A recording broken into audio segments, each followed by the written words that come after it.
नमस्कार विद्यार्थी मित्रांनो, स्पर्धानीत यूट्यूब चॅनल चालू घडामोडी सिरीज 2022च्या लेक्चर क्रमांक 17 मध्ये मी वैभव गुंजाळ आपलं मनपूर्वक स्वागत करतो. मित्रांनो, आज आपण वेगवेगळ्या महत्त्वाच्या मुद्द्यांबद्दल चर्चा करणार आहे. त्याच्यातलेच म्हणजे जगातील सर्वात वेगवान संगणकाची यादी ती आत्ता जाहीर झाली, त्याच्याबद्दल आपण व्यवस्थित बघणार आहे. त्याच्यानंतर आत्ताच मुख्यमंत्र्यांनी जून महिन्यामध्ये 12 संवर्धन राखीव क्षेत्र असतील, 3 अभयारण्य असतील आणि त्याच्यानंतर 10 आदिवासी क्षेत्र जे धोकाग्रस्त यादीत आता धोकाग्रस्त म्हणून त्यांना जाहीर केलेलं आहे. तर याच्याबद्दल बघणार आहे. आणि त्याच्यानंतर रेल्वे विभागानं सुरू केलेली किंवा केंद्र सरकारने सुरू केलेली भारत गौरव योजना या महत्त्वाच्या योजनेबद्दल पण आपण चर्चा करणार आहे. त्याच्यामुळे सगळं व्यवस्थित बघा, तुम्हाला बऱ्याच गोष्टी एक्झाम पॉईंट ऑफ व्ह्यू माहिती होतील आणि त्या नक्कीच तुम्हाला नंतर कामाला येतील. चला तर मित्रांनो, मग सुरू करूया. बघा मित्रांनो, आजचा पहिला मुद्दा आपल्याला आपला जगातील सर्वात वेगवान महासंगणकाची यादी जाहीर. आता बघा मित्रांनो, संगणक म्हणजे कॉम्प्युटर आणि सुपर कॉम्प्युटर.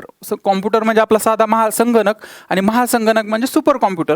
तर महासंगणकाचा बघा मित्रांनो, साधारण असा जसा आपण आपला संगणक वापरतो किंवा कॉम्प्युटर वापरतो त्याच्यापेक्षा हा वेगळा असतो. हा जवळपास आपल्या आपण जो संगणक यूज करतो त्याच्यापेक्षा हा वेगळा असतो. हा संशोधन क्षेत्र असेल, संशोधनात्मक क्षेत्र असेल किंवा मग इंजिनिअरिंग वर्क्स असेल, तर अशा वेगवेगळ्या क्षेत्रामध्ये याचा उपयोग केला जातो.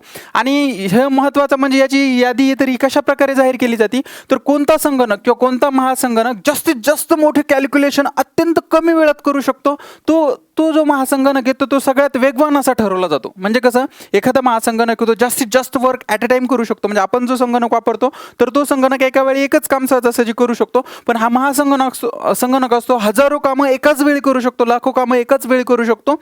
आणि कितीही मोठे कॅल्क्युलेशन असले तर त्याचं काही सेकंदात उत्तर किंवा काही सेकंदात त्याचं कॅल्क्युलेशन करू शकतो. आणि असा जो महासंगणक असतो तो बघितला जातो आणि त्याच्यानुसार कोणता महासंगणक जास्तीत जास्त कॅल्क्युलेशन आणि जास्तीत जास्त कामं ॲट अ टाइम कोणता महासंगणक करतो आणि त्याच्यानुसार तो किती वेगवान आहे याच्यानुसार त्याची एक यादी जाहीर केली जाते आणि त्यालाच म्हणतात महासंगणकाची यादी किंवा वेगवान महासंगणकाची यादी. आलं लक्षात? ओके. त्याच्यानंतर बघा मित्रांनो, कधी जाहीर झाली तर 2 जून 2022, वर्षातून दोनदा. म्हणजे 2 जून 2022ला ही वेगवान महासंगणकाची यादी जाहीर झाली आणि वर्षातून दोनदा. कधी होते? वर्षातून 2 वेळा ही जी यादी आहे तर ही जाहीर केली जाते 2 जून 2022. आता हिचं नाव काय, कशाचं नाव? ही जी यादी आहे ना, या यादीचं नाव आहे टॉप 500. म्हणजे काय की जगातील टॉप 500 म्हणजे सगळ्यात जास्त वेगवान 500 महासंगणक. त्याच्यानुसार त्यांचा 1, 2, 3, 4, 5 असा 500 पर्यंत क्रम केला जातो. आणि जगातील सगळ्यात जास्त टॉपचे वेगवान महासंगणक कोणते तर या यादीमध्ये जाहीर केले जाते किती? 500. टॉप 500. त्या यादीचं नाव पण काय आहे? टॉप 500. त्याच्यानंतर बघा मित्रांनो, कोणाकडून तयार केली जाते, म्हणजे ही जी यादी तर ही कोणाकडून तयार केली जाते तर जेक डोगरा हा टेनेसी विद्यापीठाअंतर्गत येणारा विभाग आहे. जेक डोगरा, आता टेनेसी विद्यापीठ कुठे आहे? अमेरिकेत आहे. तर जेक डोगरा हा टेनेसी विद्यापीठा अंतर्गत येणारा एक विभाग आहे. आणि हरिक स्ट्रायमर व हार्ट सिमन आणि लॉरेन्स बर्कले नॅशनल लॅबोरेटरी, तर ह्याच्या लॅब आहे किंवा विभाग आहे तर कॅलिफोर्निया विद्यापीठ US मधले जे कॅलिफोर्निया विद्यापीठ याच्या अंतर्गत येणारा लॅब किंवा विभाग आहे. तर यांच्या सगळ्यांनी मिळून जो आहे तर तो हा टॉप 500 ची लिस्ट आहे किंवा वेगवान यादी आहे, वेगवान महासंगणकाची यादी आहे तर ही जाहीर केली जाते किंवा तयार केली जाते. कोणाकडून? एक टेनेसी विद्यापीठाअंतर्गत येणारा जेक डोगरा विभाग आणि हरिक स्ट्रॉमेअर व Hart Simon and Lawrence Berkeley National Laboratory California विद्यापीठाअंतर्गत येतात. तर यांच्याकडून हा निर्देशांक किंवा ही यादी जाहीर केली जाते किंवा तयार केली जाते. बघा मित्रांनो, आता टॉप 500 जून 2022 मध्ये यादी जाहीर झाली तर याच्यानुसार प्रथम 5 वेगवान महासंगणक कोणते. आता याच्यावर हमखास प्रश्न असतो, म्हणजे बऱ्यापैकी याच्यावर खूप वेळा आयोगाने प्रश्न विचारलेला आहे की जगातील सगळ्यात या यादीनुसार किंवा जून 2022 या यादीनुसार जगातील सगळ्यात वेगवान महासंगणक कोणता, असा सरळ प्रश्न असतो. त्याच्यामुळे बघा मित्रांनो, या यादीनुसार प्रथम 5 जे वेगवान महासंगणक आहेत ते बघू आपण. फ्रंटियर हे नाव व्यवस्थित लक्षात ठेवा. कोणता? फ्रंटियर हे नाव विसरू नका. फ्रंटियर जगातील जून 2022 यादीनुसार जगातील सगळ्यात वेगवान महासंगणक कोणता, तो फ्रंटियर. आणि कोणत्या देशात आहे? अमेरिका. फ्रंटियर अमेरिका, व्यवस्थित लक्षात ठेवा. त्याच्यानंतर 2 नंबरला आहे फुगाकू जपान. 2 नंबरला कोणता आहे? Fugaku Japan. त्याच्यानंतर 3 नंबरला आहे लुमी हा एक महासंगणक आहे, तो फिनलँड या देशाचा आहे.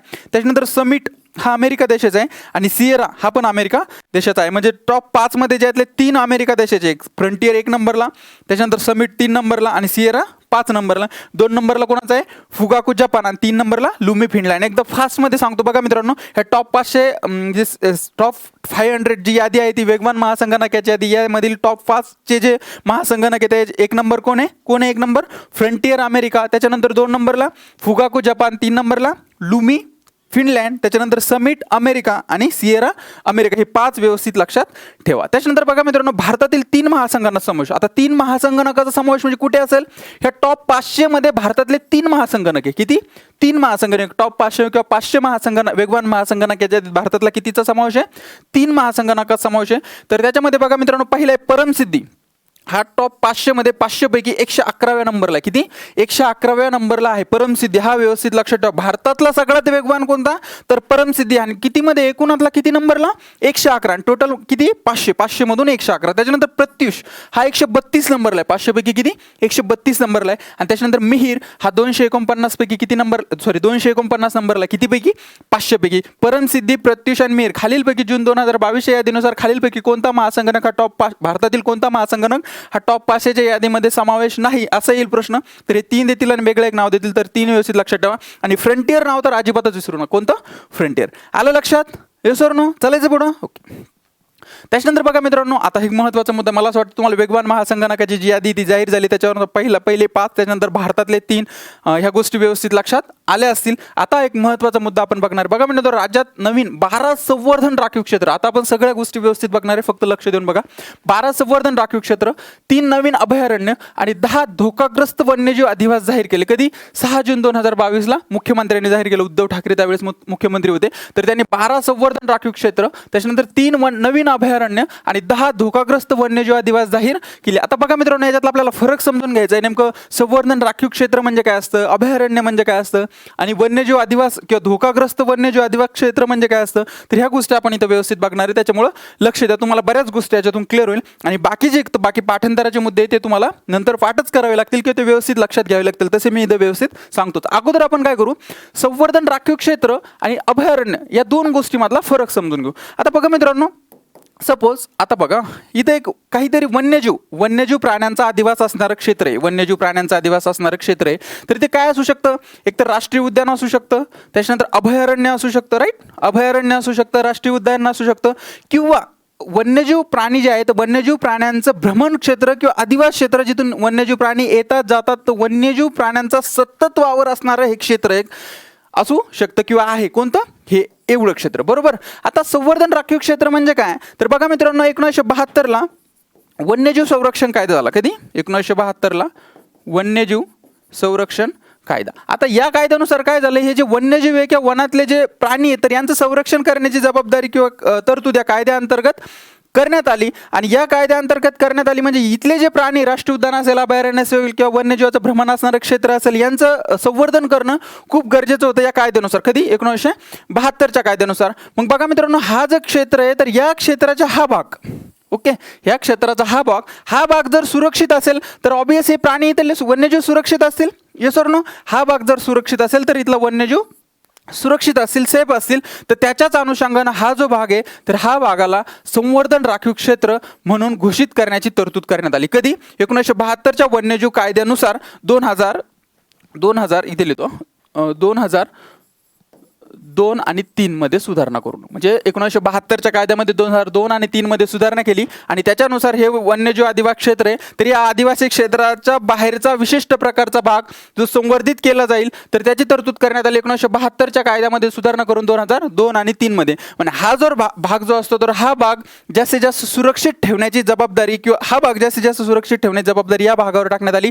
आणि या भागामध्ये संवर्धन राखीव क्षेत्र काय केलं, तर या भागात विशिष्ट क्षेत्राला उद्योगाला मर्यादा आणल्या, जेणेकरून काही इथले जंगल असतील तर नष्ट नाही झाले पाहिजे, ज्याच्यामुळे काय होईल, प्राणी जास्तीत जास्त, वन्यजीव जास्तीत जास्त सुरक्षित राहतील. मग त्यामुळे ह्या भाग सुरक्षित ठेवणं गरजेचं आहे. म्हणून 2002-3 मध्ये याची सुधारणा करून संवर्धन राखीव क्षेत्राची तरतूद करण्यात आली. आणि तेव्हापासून संवर्धन राखीव क्षेत्र जे आहे तर ते जाहीर केले जातात. आणि त्याच्याचनुसार आता 6 जूनला 12 नवीन संवर्धन राखीव क्षेत्र जाहीर केले गेलेले आहे. आलं लक्षात? संवर्धन राखीव क्षेत्र. त्याच्यानंतर बघा मित्रांनो, मग अभयारण्य काय असतं?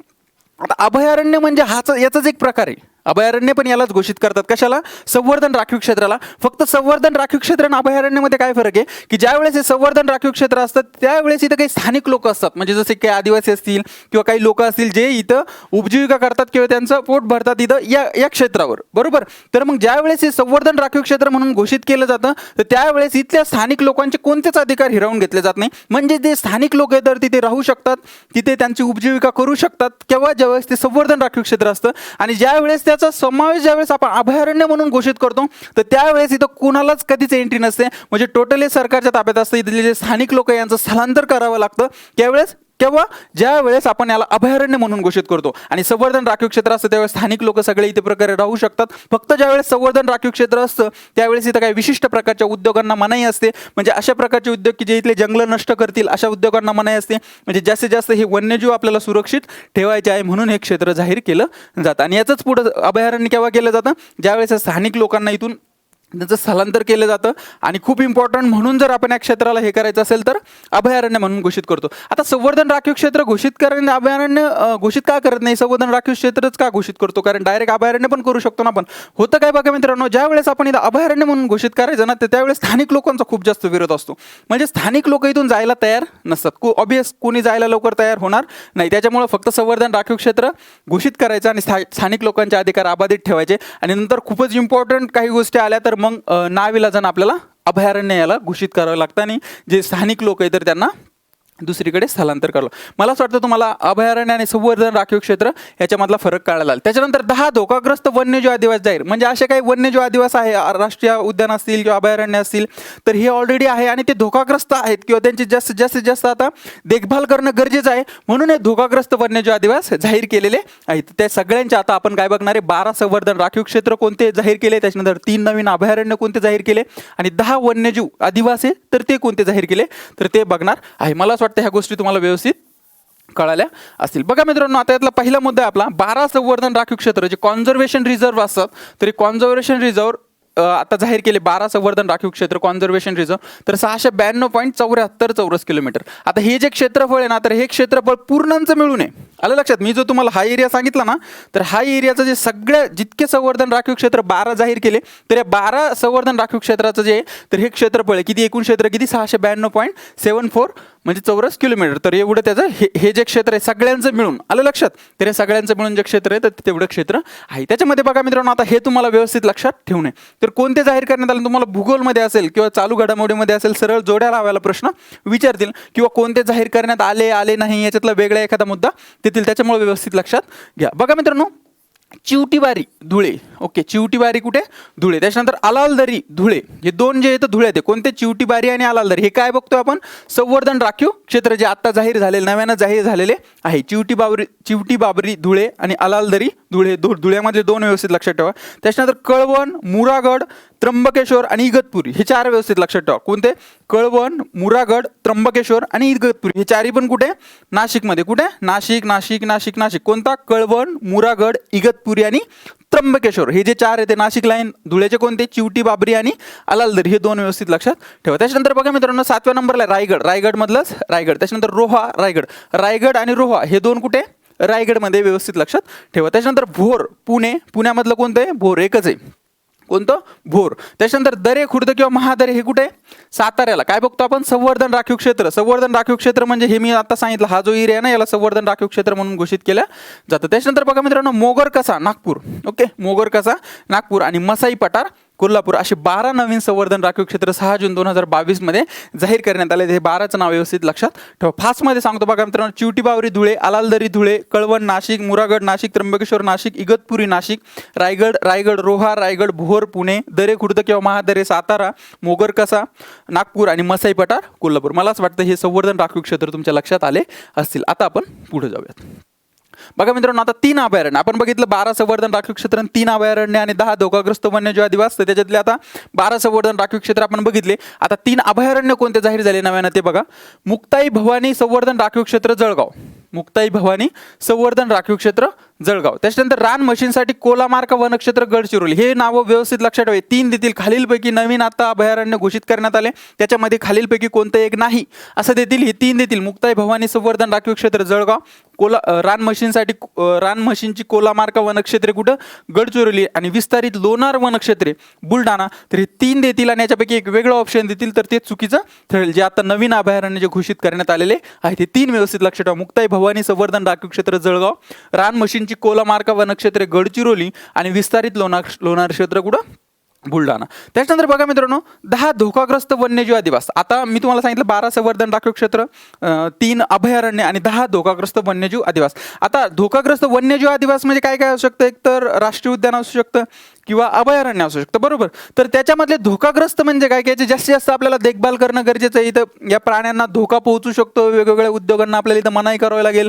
तिथलं वन्यजीव असेल, ती झाडं असतील किंवा सगळ्या गोष्टी आपल्याला तिथं व्यवस्थित ठेवावं लागेल, जेणेकरून काय येईल आपल्याला धोका, हे जे प्राणी त्यांचं संरक्षण करता येईल. आणि धोकाग्रस्त आहे म्हणजे जास्तीत जास्त आता विशिष्ट काळजी घेणं गरजेचं आहे. म्हणून हे 10 जे धोकाग्रस्त वन्यजीव अधिवास जाहीर करण्यात आलेले आहे. आणि मित्रांनो, एकाच वेळी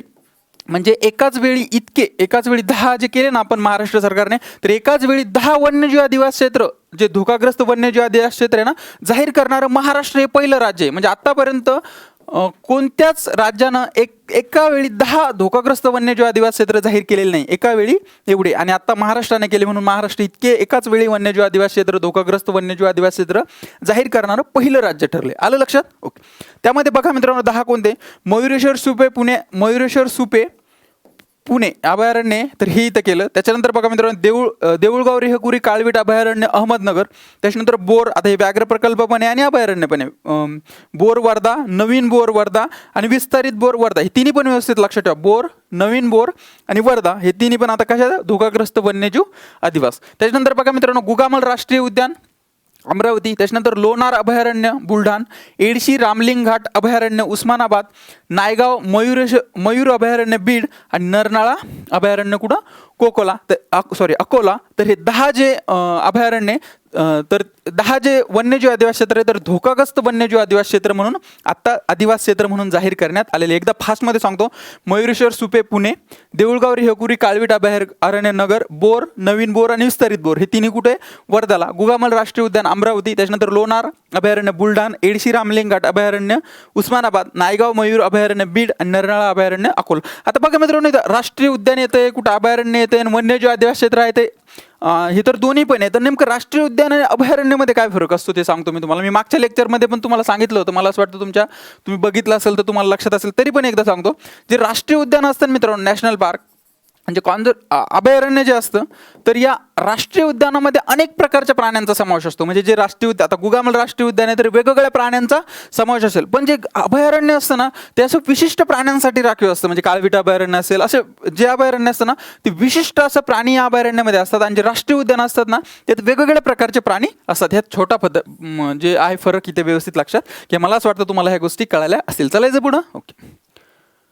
त्याच्यानंतर बघा मित्रांनो, आपण महासंगणकाची यादी बघितली, संवर्धन राखीव क्षेत्र बघितले, अभयारण्य बघितले, धोकाग्रस्त आदिवासी क्षेत्र पण बघितले. आता आपण एक नवीन मुद्दा बघणार आहे, भारत गौरव योजना. महत्त्वाची योजना आहे, व्यवस्थित लक्षात ठेवा. असं बदल सहजासहजी कोणत्या देशामध्ये होत नाही, भारतात तर होणं शक्य नव्हतं. पण आता हळूहळू आपण भांडवलशाहीकडे जास्तीत जास्त जायला लागलो. कॅपिटलाइज धोरण आपले सरकार जास्तीत जास्त राबवायला लागलं. त्याच्यामुळे ह्या गोष्टी आता इथून पुढे होणारच आहे. जोपर्यंत सरकार ज्यांचं विचारसरणी त्या सरकारची जशी आहे तर तशी ते होत राहील. तर बघा मित्रांनो, भारत गौरव योजना. तर भारत गौरव योजना काय? बघा मित्रांनो, तुम्हाला मी ना अगोदर याची थोडीशी पार्श्वभूमी सांगतो, म्हणजे ही जी योजना तुम्हाला शिकताना लगेच लक्षात येऊन देईल. बघा मित्रांनो, कोणती एक कंपनी आहे किंवा स्टेट गव्हर्नमेंट आहे. आता मला सांगा, रेल्वे, ही रेल्वेच्या संदर्भात रेल्वे विभागाची एक योजना, कोणाची? रेल्वे विभागाचीच एक योजना. कोणती? भारत गौरव योजना. ही रेल्वे विभागाचीच एक योजना आहे. तर आता रेल्वेचं पूर्ण नियंत्रण कोणाकडे असतं? केंद्र सरकार, बरोबर. केंद्र सरकारकडे पूर्ण नियंत्रण असतं. तर ही रेल्वे ना XYZ खाजगी कंपनी असेल, स्टेट गव्हर्नमेंट असेल, तर कोणी ना भाड्याने घेऊ शकतं. बघा, रेल्वे भाड्याने घेऊ शकतं. यात खाजगी कंपनी असेल किंवा मग स्टेट गव्हर्नमेंट असेल, तर ही जी रेल्वे आहे तर ही भाड्याने घेऊ शकता. पण कशासाठी? फक्त पर्यटनासाठी. म्हणजे पर्यटनासाठी म्हणजे काय, की आता सपोज तुम्ही काय करायचं, XYZ 2 वर्षासाठी जो आहे तर तो रेल्वे विभागासोबत करार करायचा. तो करार केल्यानंतर ती रेल्वे आपल्याला ते भाड्याने देतील. मग ती रेल्वे आपण कुठं वापरायची? तर ती फक्त भारतातले टुरिझम क्षेत्र आहे, पर्यटन क्षेत्र आहे, फक्त तिथंच वापरायचे. म्हणजे XYZ काय करायचं, तुम्ही XYZ एक रूट जाहीर करायचा, की आता सपोज तुम्हाला वाटलं संभाजीनगरवरून इकडं शिर्डीला जायचं आपल्याला, तर तुम्ही काय करायचं, हा एक रूट जाहीर करायचा. या रूटनुसार काय करायचं, त्या विभागाला कळवायचं. तिथून त्यांना 2 वर्षाचा एक ॲग्रीमेंट करायचं. ॲग्रीमेंट केल्यानंतर त्यांना विशिष्ट प्रकारची फीस द्यायची. मग ते तुम्हाला रेल्वे प्रोव्हाइड करतील. काय करतील? रेल्वे प्रोव्हाइड करतील. त्याच्यासोबत ड्रायव्हर पण प्रोव्हाइड करतील. नाहीतर असं नाही, म्हणजे चालक जो असतो तो पण प्रोव्हाइड करतील. नाही तर आता मी भाड्याने घेतलं तर मीच बसतो चालायला, असं जमणार नाही. तेच प्रोव्हाइड करतील. आणि त्याच्यानंतर काही मेंटेनन्स असलं तर ते सगळं त्या रेल्वेचं तेच बघतील. फक्त तुम्हाला काय करायचं, विशिष्ट प्रकारची फी आणि ॲग्रीमेंट त्यांच्यासोबत करून घ्यायचं. ती घेतल्यानंतर तो रूट असेल, तो रूट तुम्ही जाहीर करायचा. तो रूट जाहीर केल्यानंतर तिथे सेवा काय द्यायच्या, तिथलं वेळ काय असणार ते सगळं तुम्हीच ठरवणार. आलं लक्षात. आणि ते तुम्ही ठरवणार आणि त्याच्यानुसार ती रेल्वे चालणार. आणि याच्यातलं जे इन्कम असतं ते सगळं तुम्हाला असेल. फक्त जे ॲग्रीमेंट आणि फीज असेल तर ते तेवढं तुम्हाला रेल्वे विभागाला किंवा रेल्वेला द्यावे लागतील. आणि त्याच्यानुसार ही ट्रेन तुम्ही चालू शकता. कशा अंतर्गत? भारत गौरव योजनेअंतर्गत. आलं लक्षात. तुम्हाला शॉर्टमध्ये कळायला असेल अशी अपेक्षा करतो. आता सगळं आपण व्यवस्थित बघूया. बघा मित्रांनो, याची सुरुवात कधी झाली? भारत गौरव योजनेची सुरुवात नोव्हेंबर 2021, 2022 नाही, 2021 लक्षात ठेवा. नोट्स वाचताना पण 21 लक्षात ठेवा. नोव्हेंबर 2021 केंद्र सरकारची योजना आहे. नोव्हेंबर 2021 मध्ये सुरू करण्यात आलेली आहे. त्याच्यानंतर बघा त्याचा उद्देश काय? पर्यटनाला चालना देणे. आता बघा मित्रांनो, त्या सरकारचं काय म्हणणं आहे, तुम्ही जास्तीत जास्त रेल्वे भाड्यानं घ्या आणि विशिष्ट प्रकारचे टुरिझम क्षेत्र असेल, जसं पर्यटन क्षेत्र असेल, जसं की हिस्टॉरिकल प्लेसेस असतील, काही देवस्थाने असतील, तर असे रूट डिसाईड करा आणि त्याच्यानुसार जास्तीत जास्त लोकांना भारत पर्यटन घडून आणा किंवा बाहेरचे जे लोक असतात त्यांना जास्तीत जास्त सेवा उपलब्ध करून द्या. जास्तीत जास्त पर्यटन क्षेत्र भारतातले दाखवा, असं केंद्र सरकारचं म्हणणं. म्हणून पर्यटनाला चालना देणे, या योजनेअंतर्गत पर्यटनाला चालना देणे हा केंद्र सरकारचा उद्देश आहे. म्हणून त्यांनी ही योजना सुरू केलेली आहे. आलं लक्षात. ओके. त्याच्यानंतर बघा मित्रांनो, या योजनेनुसार खाजगी आणि पर्यटन कंपन्या रेल्वे भाड्याने घेऊ शकतात. म्हणजे खाजगी कंपन्या आहे किंवा काही पर्यटन कंपन्या, टुरिझम कंपनीज आहे, तर त्या काय करू शकता? रेल्वे भाड्यानं घेऊ शकतात. आम्ही आता सांगितलं तुम्हाला, रेल्वे भाड्यानं घेऊ शकतात. याच्यात खाजगी कंपन्या, पर्यटन कंपन्या, त्याच्यानंतर स्टेट गव्हर्नमेंट पण एखादी रेल्वे भाड्याने घेऊ शकते आणि वेगवेगळ्या रूटवर चालू शकते. त्याच्यानंतर बघा मित्रांनो, याचा निर्णय कंपन्या. आता निर्णय कोणता? तर निर्णय सेवा कोणती द्यायची, त्या रेल्वेमध्ये सेवा असेल ना काहीतरी, त्या सेवा कोणत्या द्यायच्या, त्याच्यानंतर त्याचा मार्ग कोणते असतील किंवा कुठून कुठपर्यंत चालवायच्या, तर याचे काही छोटे मोठे निर्णय असतील, तर हे निर्णय कोण घेणार? कंपन्या. म्हणजे XYZ रेल्वे त्या कंपनीने जर भाड्याने तत्वावर घेतली तर तिच्या बऱ्यापैकी पूर्णपणे नियंत्रण त्यांचंच असेल. फक्त काही चालक वगैरे मेंटेनन्स असतील तर ते सरकारचे असतील किंवा रेल्वे विभागाचे असतील, ते त्यांना मिळतील. पण बाकी सगळे निर्णय तर ते कोण घेणार? तर या कंपन्याच घेणार, ज्या कंपनीनं ती रेल्वे भाडे तत्वावर घेतलेली आहे. आणि हिचं नियंत्रण रेल्वे विभाग. म्हणजे नियंत्रण काय? तर या ज्या निर्णय घेत आहे, या कंपन्या जे निर्णय घेतात, सेवा कोणती द्यायची, कशा प्रकारचे मार्ग असतील, तर इथे कुणाचंही, कोणत्याही ग्राहकाचं किंवा कोणत्याही प्रवाशांचं काही लुबाडणूक होऊ नये किंवा त्यांच्यासोबत कोणताही गैरव्यवहार होऊ नये, याचं जे नियंत्रण असतं ना, ते रेल्वे विभागात असतं आणि ते बघत असते. एवढंच असतं. बाकी सगळं निर्णय कुणाचा असतं?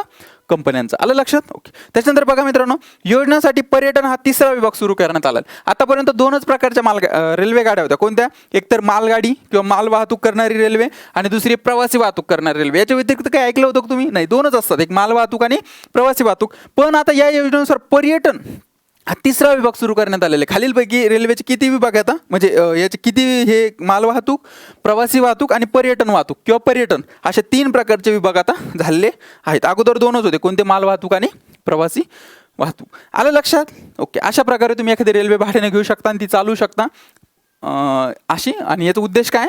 पर्यटनाला चालना देणे. आलं लक्षात. चालायचं पुढं. ओके.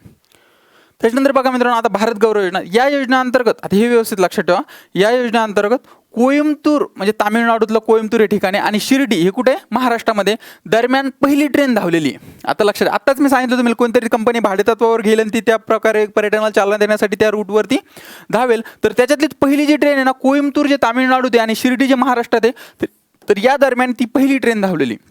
आलं लक्षात. तर कधी? तर 14 ते 16 जून 2022. नोव्हेंबर 2021 ही योजना सुरू झाली. पहिली ट्रेन कधी धावली? हे नाव व्यवस्थित हे डेट व्यवस्थित लक्षात ठेवा. 14 ते 16 जून 2022. आणि कुठून कुठं? कोइंबतूर टू शिर्डी. हे पण रूट व्यवस्थित लक्षात ठेवा. खालीलपैकी कोणत्या मार्गावर पहिली भारत गौरव योजनेअंतर्गत पहिली रेल्वे धावली? तर कोणती?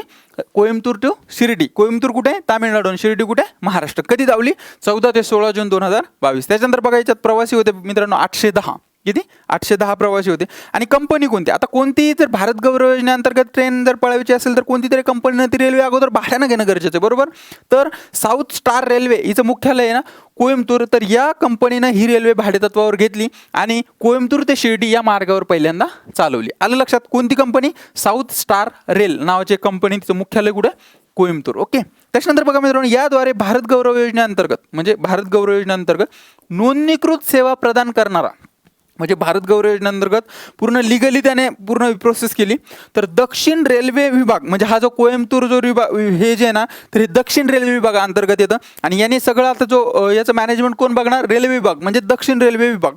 सॉरी, मॅनेजमेंट तर सगळी कंपनीज बघणार, पण याच्यावर नियंत्रण कोणाचं असणार, दक्षिण रेल्वे विभाग. तर दक्षिण रेल्वे विभाग हा भारतातला पहिला रेल्वे विभाग ठरलेला आहे. म्हणजे भारत गौरव योजनेअंतर्गत सर्वात प्रथम खालीलपैकी कोणता विभाग ठरला ज्याने भारत गौरव योजनेअंतर्गत पहिली ट्रेन किंवा पहिली ट्रेन चालवली, तर कोणता, दक्षिण रेल्वे विभाग. कोणती company, south star rail company, जिचं मुख्यालय कुठे, कोइंबतूर.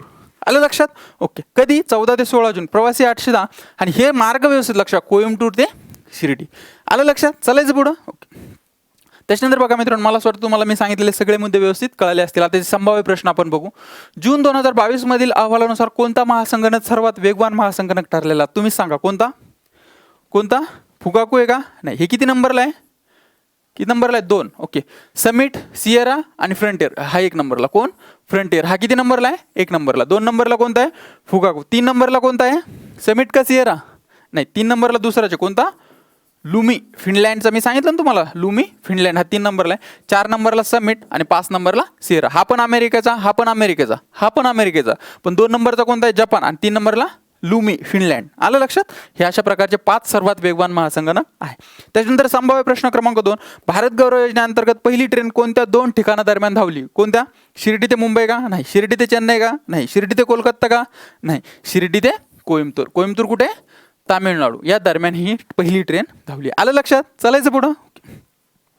बघा मित्रांनो, मला असं वाटतं तुम्हाला सगळ्या गोष्टी मी सांगितलेल्या त्या व्यवस्थित लक्षात आल्या असतील. थँक्यू.